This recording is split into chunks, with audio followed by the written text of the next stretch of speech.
Welcome back to the deep dive. I'm genuinely excited for this one. It's a really good one today. It is.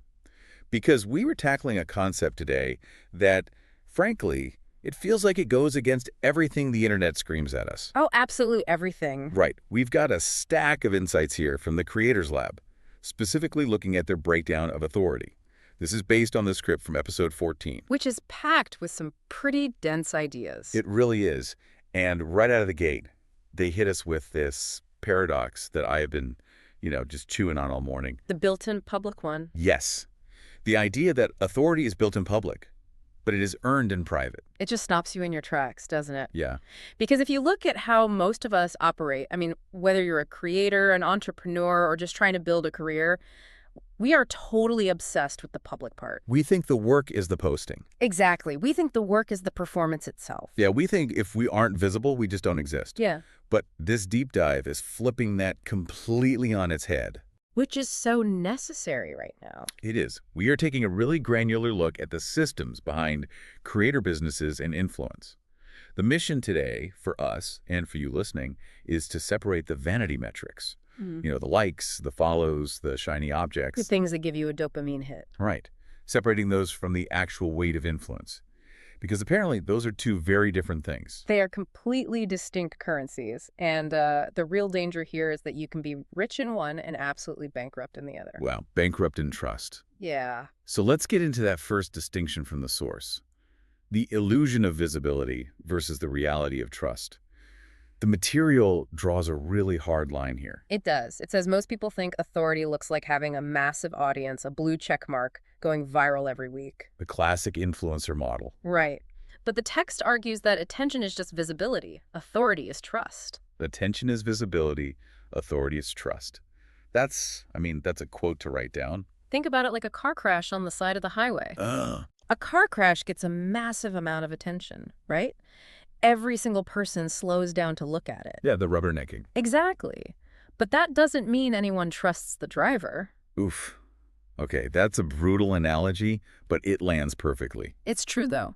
You're saying you can have a million eyes on you. Yeah. You can be the car crash, but have literally zero influence over what those people actually think or do. Precisely. Because attention is fleeting. It's cheap, honestly. You can just buy it. You can buy it with ads, you can hack it with clickbait, but trust is heavy. The source uses this concept of weight, which is fascinating. Wait. Yeah. It argues that while surface metrics are highly visible, it is the depth of your work that gives you weight. And without that weight, you're just floating debris in the social media feed. You have no gravity. Gravity. I love that. Gravity is definitely the key word there. But let me play devil's advocate for a second. Go for it. If I have 1 million followers, even if I don't have deep, profound trust, I can still sell ads, right? Sure. I can still make money. So why does the source argue that attention is so much less valuable than actual authority? Well, you can sell ads, yes. You can be a billboard. But you can't move people. You can't change minds, and you certainly can't build a sustainable business that survives the next algorithm change. Because the algorithm is always changing. Exactly. If your entire value is based on being loud, you have to keep getting louder and louder just to maintain your spot. Authority allows you to whisper and still be heard. Whisper and still be heard. That is a much more efficient way to exist. Much less exhausting, too. Right. So if authority isn't just about the numbers, how do we actually build it? The source lays out a very specific framework here. The 3 pillars. The 3 pillars of true authority. And I want to slow down and really dissect these because they sound simple on paper, but I have a feeling they are much harder than they look. They usually are. So the first one the source mentions is clarity of positioning. And this is usually where people fail right out of the gate. Really? First step. Yeah. Because clarity of positioning isn't just about having a catchy bio on your profile. It's actually about rejection. Rejection. What do you mean by that? To be clearly positioned, you have to be willing to look at a group of people and say, I am not for you. Oh, man. That is terrifying for most people. It is. You want to be for everyone. You want the maximum total addressable market. And that is exactly why so many voices out there sound completely generic. If you are speaking to everyone, you are resonating with no one. That makes sense. Clarity means planting a flag. It means saying, I solve this specific problem for this specific person. It signals to the audience that you aren't just guessing, you are specialized. Okay, so planting the flag. That's clarity. The second pillar from episode 14 is consistency of message. Right. Now, does this just mean posting every single day? Because I feel like consistency is the most overused piece of advice on the internet. Yeah, post every day, grind it out. But the source is much more nuanced here. It's not just about frequency. I mean, showing up matters, sure, but it's about the reliability of the core idea. Reliability of the idea. Yes, it means you aren't changing your entire philosophy every time the wind blows on social media. Or every time a new trend pops up. Exactly. If one week you're preaching, hardcore hustle culture. Sleep when you're dead. Right. And then the next week you're preaching slow living and digital minimalism because that's what's currently trending. Yeah. You have broken consistency. The audience gets whiplash. They do, and they can't rely on your worldview. You become a weather vane instead of a compass. A weather vane instead of a compass. I like that. A compass points north, regardless of the weather. That is true consistency. So we have clarity, we have consistency. Yeah. And the third pillar, and this seems like the big one, is depth of understanding. This is the critical one. The text says this is the one that simply cannot be faked. No, it can't. You can fake clarity with a good copywriter. True. You can fake consistency with a scheduling tool. Just queue up 100 posts. But depth is the result of suffering. Suffer. Well, the suffering of actually doing the work. It's the result of doing the thing you were talking about. It's the difference between reading a Wikipedia summary of a book and actually writing the book yourself. Oh, okay. When you have depth, you have nuance. You know where the exceptions are. You know why the standard advice fails in the real world. Because you've hit those walls yourself. Exactly. This brings up a really interesting point about the role of the audience, actually. I think most of us listening have this equation stuck in our heads. Which one? The idea that you get followers, and then because you have followers, you become an authority. The order of operations is backward. Right. We think the followers magically give us the authority, but the source flips this entirely. It states it explicitly. Followers amplify authority. They do not create it. So the followers are really just the megaphone. They are the sound system in the stadium. Think about it. If you hand a stadium-sized sound system to someone who can't sing and hasn't written a song, You don't get a hit record. no, you just get incredibly loud, terrible noise. The song, which is your authority, your depth, has to be written before you turn on the amp. That is honestly a relief. Isn't it? But it's also a lot of pressure. It means the real work starts way before the likes ever start rolling in. Long before. Which leads us nicely to the core thesis of this deep dive, the idea of being earned in private. The source talks heavily about this private work. Yes, the invisible grind. But what does that actually look like? Because work hard in private just sounds like something a high school football coach would scream at you during practice. Get your head down and grind. Exactly. So let's get specific for the listener. What are we actually doing in private, according to the Creators Lab? I love this part of the source because it finally demystifies the grind. It isn't just sitting in a dark room thinking really hard thoughts until your head hurts. Good. It involves specific, tangible actions. The text lists things like studying the niche deeply, testing ideas, refining frameworks, and my absolute favorite, talking to real users. Okay, let's make that concrete. Studying deeply. If I want to be an authority on, say, remote work productivity, Right. what is studying deeply? Is it just buying the top 5 books on Amazon and reading them? No, that is just surface research. That's what everyone does. Okay. Studying deeply means you are reading the one-star reviews of those top books to see what people are still frustrated by. Oh, that's smart. Looking for the gaps. Right. It means you are deep in the Reddit threads, seeing the actual messy questions people are asking that aren't getting answered by the mainstream experts. You are gathering data that isn't obvious. So you're basically doing the detective work that 99% of people are just too lazy to do. Correct. And then, once you have that, you're testing ideas, which leads directly to the concept of failing quietly. Failing quietly. I really wanted to dig into this phrase. It's a great concept. It reminds me of how stand-up comedians work. You know, you don't film your Netflix special the very first night you write a new joke. That is the perfect analogy. You don't start at the theater. You go to the dive bar on a Tuesday night. Right. You try the joke, it completely bombs. Total silence. Maybe one guy coughs in the back. Painful. It is painful. But you go home, you rewrite the setup, you tweak the punchline, and you try it again at a different club on Wednesday. You do that for a year. That is failing quietly. You are working out all the kinks when the stakes are incredibly low. But social media encourages us to do the exact opposite of that. Oh, it demands the opposite. We're basically trying to film the Netflix special every single day on our Instagram stories. We're live streaming our rough drafts to the world. And that is exactly why so much content online feels incredibly mediocre. Because we're practicing in public. Yes.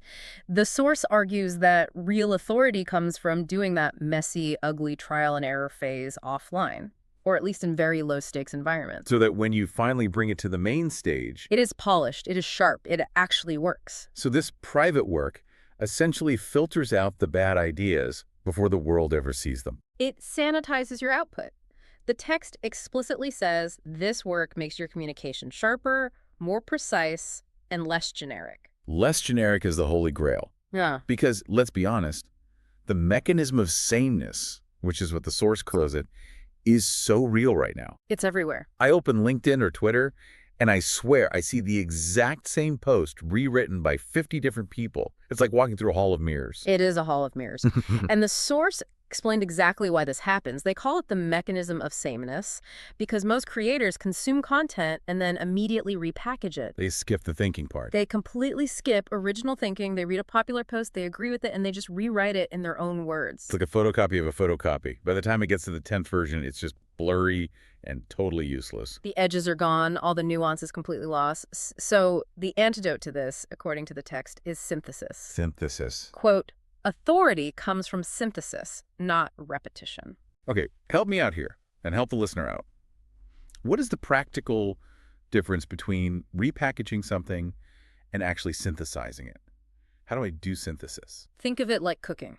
Okay. Repackaging is taking a frozen TV dinner, popping it in the microwave, and serving it. You didn't make that. You just heated up someone else's work. Right. Synthesis is going to the farmer's market.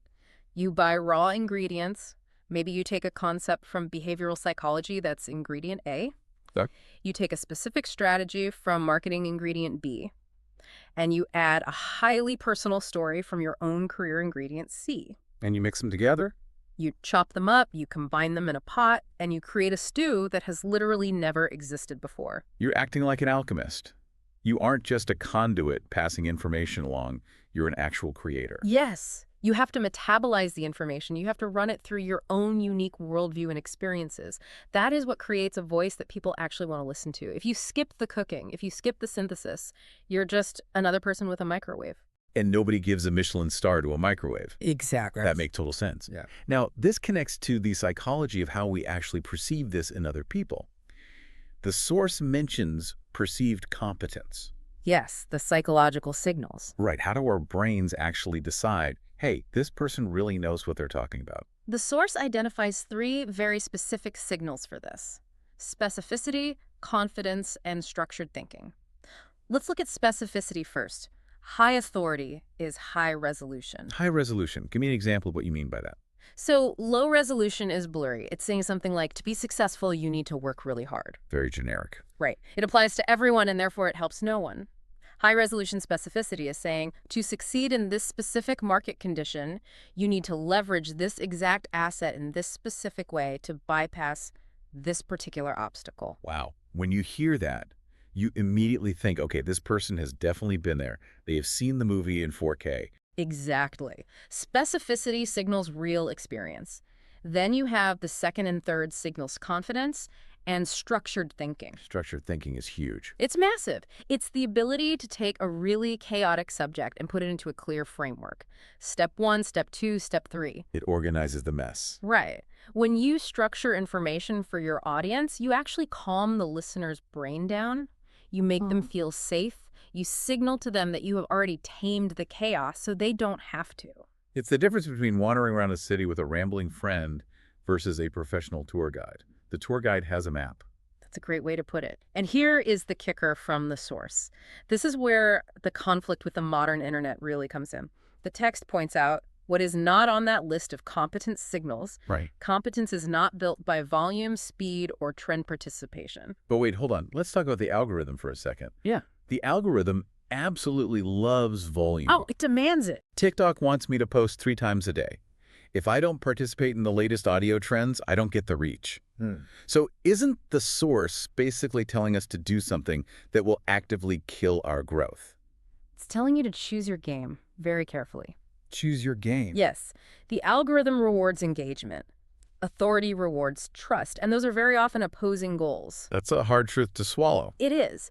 If you constantly chase volume and speed, you force yourself to be generic. You simply don't have the time to do the private work or the synthesis we just talked about. You're just microwave cooking at high speed. Exactly.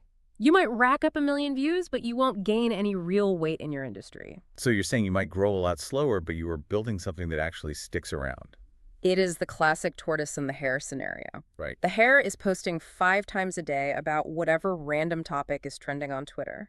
The tortoise is thinking, testing in private, and posting maybe once a week with something truly profound. And in the short term, the hare totally wins the attention game. But in the long term, the tortoise wins the authority. Which requires a massive amount of A patience. tremendous amount. The source calls authority cumulative. It uses this great imagery of stacking. I love that visual. You're building a wall, basically, brick by brick. Right. Every deep insight, every tested framework, every unique perspective adds to the height of your wall. But there is a very clear warning in the text about what they call the trend trap. The trend trap. If you constantly chase trends, you reset your authority. Reset. That sounds pretty drastic. Why is it a complete reset? Okay, imagine you spend 6 months building a wall of bricks about, let's say, sustainable architecture. Okay, that's your niche. Right. You're laying bricks, you're about 4 feet high, people are starting to know you for this. Then suddenly, crypto is trending everywhere. Oh, boy. So you panic, you run over to a totally different plot of land, and you start laying bricks about crypto. Because that's where the eyeballs are. Exactly. But you are back at 0 height on that new wall. Then 6 months later, AI is the new hot thing, so you run to a 3rd plot of land. Let me guess. You end up with a messy yard full of ankle-high walls. You nailed it. You never built anything tall enough to be seen from a distance. You are a novice every single time you switch. You never get the compound interest of just staying in one lane. Exactly. Authority requires staying power. It requires the discipline to let a massive trend pass you right by because it simply doesn't fit your wall. That is so incredibly hard to do when you see everyone else getting the easy views. It really is. It requires a fundamental strategic shift in how you view your work. The Force actually sums this up by telling us to change the very question we ask ourselves every morning. Right. We have to stop asking, how do I go viral today? Because that's a vanity question. It's asking for a lottery ticket. Exactly. We need to replace it. With what? What should we ask instead? We should start asking, what can I deeply understand better than most people? Man, that is a much harder question. That's a homework question. It involves work, yes. But the payoff is that gravity we talked about earlier. The source gives us this beautiful equation. Depth builds gravity, and gravity attracts attention. I really want to land on this physics metaphor because I honestly think it's the most powerful part of this entire deep dive. It ties it all together. It does. Think about space. Massive objects in space don't run around chasing smaller objects. No, they don't. The sun doesn't chase the Earth. The sun is just heavy. It has incredible mass. And because it has mass, everything else naturally orbits it. That is exactly the dynamic. If you build enough depth, if you actually do the private work, synthesize your raw ingredients, and patiently stack your bricks, you become massive in your niche. You become the sun. Right. You don't have to run around chasing the audience with a butterfly net anymore. They come to you. They orbit your work because you have the answers. You have the weight. And you don't have to shout to be heard. You really don't have to shout. The final piece of wisdom from the source really brings this all home for me. It says, authority isn't built by posting more.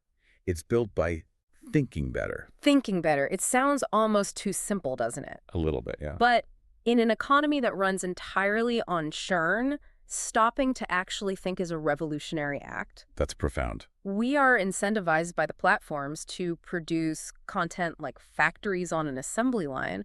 So to step back, to go into your private lab and just think, to connect the dots that everyone else is too busy to see, that is your ultimate competitive advantage. It's incredibly reassuring, honestly. Listening to this, it tells me, and hopefully it tells you listening, that you don't need to be on the content hamster wheel 24/7. You don't. You can step off, Go do the actual work and come back when you finally have something real to say. And when you do come back, precisely because you took that time in private, people will actually stop and listen to you. That is the fundamental promise of true authority. I love that.